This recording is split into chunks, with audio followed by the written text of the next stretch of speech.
आप सभी का आपका अपना चैनल मैथ बाजार में। तो आइए आज हम इस वीडियो में क्वेश्चन नंबर 13 और 14 को सॉल्व करेंगे।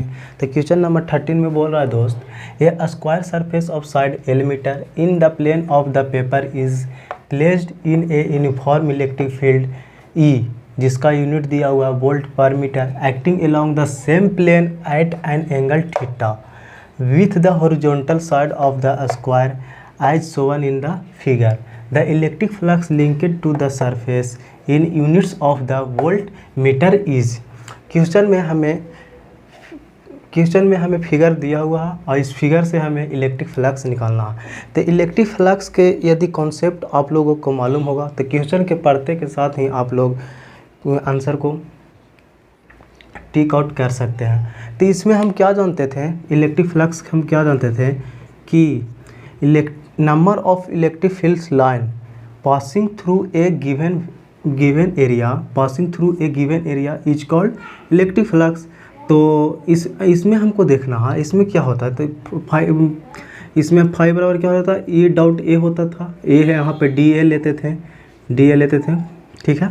ये हमारा इलेक्ट्रिक फ्लक्स बराबर होता था E डॉट DA होता था। अब हमें इसमें फिगर में ध्यान से देखना है, ये हमारा स्क्वायर सरफेस है, ये हमारा क्या है स्क्वायर सरफेस है, और इसी में हमें इस तरह से इलेक्ट्रिक फील्ड का डायरेक्शन दिया हुआ है। तो इलेक्ट्रिक फील्ड का डायरेक्शन दिया हुआ और हॉरिजॉन्टल के साथ कितना डिग्री का कोण बना रहा है, थीटा डिग्री का कोण बना रहा है। तो अब हम इसमें हम देखते हैं, ये मान लेते हैं कि हमारा एक्स एक्सिस हो गया। पहले तो हम थ्योरी के अनुसार ही इसे आंसर टिक आउट कर सकते हैं। हम क्या जानते थे, number of electric field of lines passing through a given area. मान लिया जाए कि ये गिवन एरिया दिया हुआ हो, जो इससे जो पास करता था जितना इलेक्ट्रिक फील्ड, जिससे इससे क्रॉस जो करता था इलेक्ट्रिक फील्ड, उसे हम इलेक्ट्रिक फ्लक्स कहते थे। और इसमें तो हमें क्या दिया हुआ, एक हमारा सरफेस दिया हुआ और इस तरह से जा रहा है, कहने का मतलब ये सिर्फ टच करके जा रहा है, ना कि क्रॉस करके जा रहा है। तो यहाँ पे हमें क्या हो जाएगा, यहाँ पे तो टच करके ये तो हम क्या जानते हैं इलेक्ट्रिक फ्लक्स कि क्रॉस करके जाना चाहिए, लेकिन यहाँ पर क्या कर रहा, टच करके जा रहा, सिर्फ सतह को टच करके जा रहा है। इसलिए हम कह सकते हैं इसका जो इलेक्ट्रिक फ्लक्स जो होगा वो जीरो होगा। क्यों जीरो होगा, क्योंकि हम जानते हैं कि इलेक्ट्रिक फ्लक्स जो होता है वो एरिया को क्रॉस करके जाता है, यानी उसके बीच से निकल कर जाता है, और इसमें तो सिर्फ टच होकर जा रहा है। इसलिए हम कह सकते हैं कि इसका इलेक्ट्रिक फ्लक्स जीरो होगा।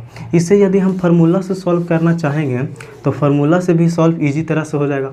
हम मान लेते हैं कि ये इसका जो डायरेक्शन है ना, इसका एक्स एक्सिस मान लेते हैं, एक्स एक्सिस, और इसका क्या मान लेते हैं, वाई एक्सिस मान लेते हैं, वाई एक्सिस, ठीक है।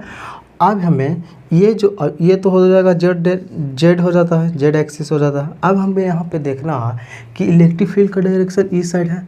ई साइड कहने का मतलब ये तो इलेक्ट्रिक फील्ड का डायरेक्शन एक्स और वाई दोनों में होगा। ई साइड है तो एक्स और वाई दोनों में होगा, क्योंकि इधर एक्स भी है वाई भी है, ठीक है। तो यहाँ पे एक्स और वाई दोनों में है, तो हम क्या लिख सकते हैं, इलेक्ट्रिक फील्ड जो होगा वो एक्स आई कैप होगा, कुछ एक्स मैग्नीट्यूड कुछ होगा, और प्लस वाई जे कैप होगा, ठीक है। अब यहाँ पे ए जो देखते हैं, ए हमारा क्या होता है, किसी भी सरफेस का परपेंडिकुलर होता है एरिया वेक्टर। एरिया जो होता है किसी भी सरफेस का परपेंडिकुलर लेते हैं, तो इसका परपेंडिकुलर ये हो जाएगा। कहने का मतलब ये जेड एक्सिस की तरफ हो जाएगा। तो ए बराबर क्या हो जाएगा, जेड एक्सिस, कहने का मतलब जेड के कैप हो जाएगा। अब यदि हम फाई बराबर हम क्या जानते हैं, ई डॉट डी ए जानते हैं। ई बराबर हमारा क्या आया, एक्स आई कैप प्लस वाई जे कैप, और इसे डॉट करेंगे जेड के कैप से। और हम जानते हैं कि डॉट प्रोडक्ट मान लिया जाए ए है और बी है, और ए और बी का यदि डॉट प्रोडक्ट करेंगे तो क्या आता है, ए बी कॉस थीटा आता है। कहने का मतलब यदि थीटा डिग्री के वैल्यू 90 डिग्री आ जाएगा तो इसका वैल्यू क्या हो जाएगा, जीरो हो जाएगा। तो यहाँ पे देखिए ये के है, इसके साथ इसके में डॉट प्रोडक्ट करेंगे तो ये के एक्स एक्सिस इधर होता है और के एक्सिस इधर इस तरह से होता है ऊपर की ओर, तो ये 90 डिग्री का कोण बनाता है।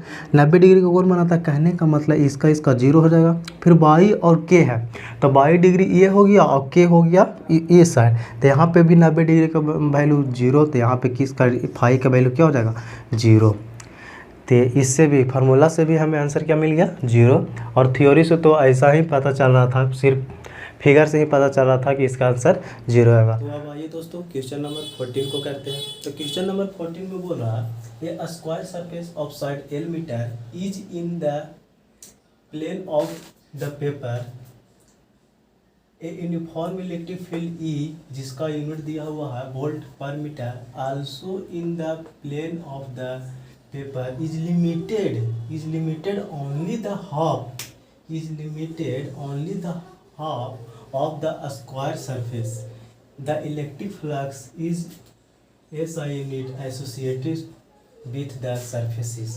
ये क्वेश्चन जो है इसके पहले वाला क्वेश्चन पे ही है, लेकिन इसमें सिर्फ इलेक्ट्रिक फील्ड जो है एक्स के डायरेक्शन में दे दिया और उसमें एक्स वाई के डायरेक्शन में दिया था, और उसमें जो था इलेक्ट्रिक फील्ड जो लाइंस था ना वो पूरा में दिया हुआ था, पूरा सरफेस में दिया हुआ था। लेकिन इसमें बोल रहा है ना कि paper is limited only the half of the square surface, only the half, कहने का मतलब हाफ में ही इसका इलेक्ट्रिक फील्ड दिया हुआ, इस सरफेस का हाफ तक ही इलेक्ट्रिक फील्ड दिया हुआ। तो उससे हमको मतलब नहीं है हाफ रहे चाहे फुल रहे, उससे हमको मतलब नहीं है। हम क्या जानते हैं इलेक्ट्रिक फ्लक्स हमको निकालना है। इलेक्ट्रिक फ्लक्स क्या जानते हैं कि number of electric field lines passing through a given area, मतलब कि एक एरिया से क्रॉस करता है उसे हम इलेक्ट्रिक फ्लक्स कहते हैं। तो इसमें तो पास कर रहा है, सिर्फ टच होकर जा रहा है, सिर्फ टच होकर क्या जा रहा है सरफेस से टच होकर जा रहा है, तो इसमें हम क्या कहेंगे इसका भी इलेक्ट्रिक फ्लक्स होगा 0 हो जाएगा। ठीक है, तो ये तो हमारा थ्योरी से आंसर 0 मार दिए। ठीक है, अब यदि इसको हम फार्मूला से बनाना चाहिए तो इलेक्ट्रिक फ्लक्स बराबर क्या होता है E.ds होता है। तो इसका इलेक्ट्रिक फील्ड लाइंस किधर होगा, इसके पहले वाला क्वेश्चन में तो इलेक्ट्रिक फील्ड एक्स और वाई दोनों में था, लेकिन इसमें क्या हो जाएगा सिर्फ एक्स में हो जाएगा, क्योंकि इस साइड में है, इस साइड में हम एक्स एक्सिस लेते हैं, तो इसका इलेक्ट्रिक फील्ड क्या हो जाएगा एक्स आई कैप हो जाएगा। और एक क्या होगा इसका जो वेक्टर एरिया होगा, इसका एरिया वेक्टर क्या होगा, इसका परपेंडिकुलर होगा, इसका एरिया का डायरेक्शन किधर होगा, तो इसका परपेंडिकुलर होता है सरफेस का, तो इसका परपेंडिकुलर करेंगे तो के कैप में आ जाएगा, तो के कैप में ए बराबर क्या हो जाएगा के कैप हो जाएगा। ठीक है, अब यहाँ से हमको फाई निकालना है, तो इसमें पुट कर देंगे ये यू बराबर क्या है एक्स आई कैप प्लस इंटू है ना डॉट प्रोडक्ट के कैप है। तो अब हम यहाँ से यदि दो राशि दिया हुआ रहता है, दो वेक्टर क्वांटिटी दिया हुआ रहता है और उसे यदि हमें डॉट प्रोडक्ट निकालना होता है तो क्या करते हैं, इसका कुछ मैग्नीट्यूड होगा, इसका कुछ मैग्नीट्यूड है, यहाँ पे तो दिया हुआ नहीं है, तो मान लेंगे कुछ मैग्नीट्यूड है, मान लिया जाए कि ये एक्स ए आई कैप हो जाएगा, ए आई कैप हो जाएगा, यहाँ पे बी आई के कैप हो जाएगा। कहने का मतलब इसका ए मैग्नीट्यूड है, वाई जो डायरेक्शन बता रहा है, इसका बी मैग्नीट्यूड है और के जो है डायरेक्शन बता रहा है। अब यहाँ से यहाँ पे यदि हम डॉट प्रोडक्ट करेंगे तो आई जो है एक्स एक्सिस की तरफ होता है और के जो है जेड एक्सिस की तरफ होता है। तो यहाँ पे आई और के बीच में कितना डिग्री का कोण बन रहा है 90 डिग्री का कोण बन रहा है, क्योंकि ए एक्सिस ऐसे बनेगा ऊपर की तरफ, तो यहाँ पे कितना डिग्री का कोण बनेगा तो 90 डिग्री का कोण बनेगा, तो 90 डिग्री का कोण बनेगा और फाई बराबर क्या हो जाएगा यहाँ से ए बी कॉस थीटा। और यदि हम फाई के ए बी यदि हम थीटा के जगह पर 90 डिग्री का कोण भर देंगे तो क्या हो जाएगा कॉस 90 डिग्री, यहाँ पे फाई बराबर क्या हो जाएगा ए बी कॉस 90 डिग्री का वैल्यू 0। यहाँ पे कुछ भी मैग्नीट्यूड, यहाँ तो हमने माना था ये अभी हमने अपने से माना था, यदि यहाँ पे कुछ भी रहेगा यदि 0 से मल्टीप्लाई होगा तो फाई बराबर क्या हो जाएगा 0 आ जाएगा। तो ये तो हमारा इस वीडियो में हमने क्वेश्चन नंबर 14 और 13 को किया। तो यदि सॉल्यूशन अच्छा लगा तो वीडियो को लाइक करें और चैनल को सब्सक्राइब करें। तो आज के लिए इतना ही, थैंक यू दोस्त।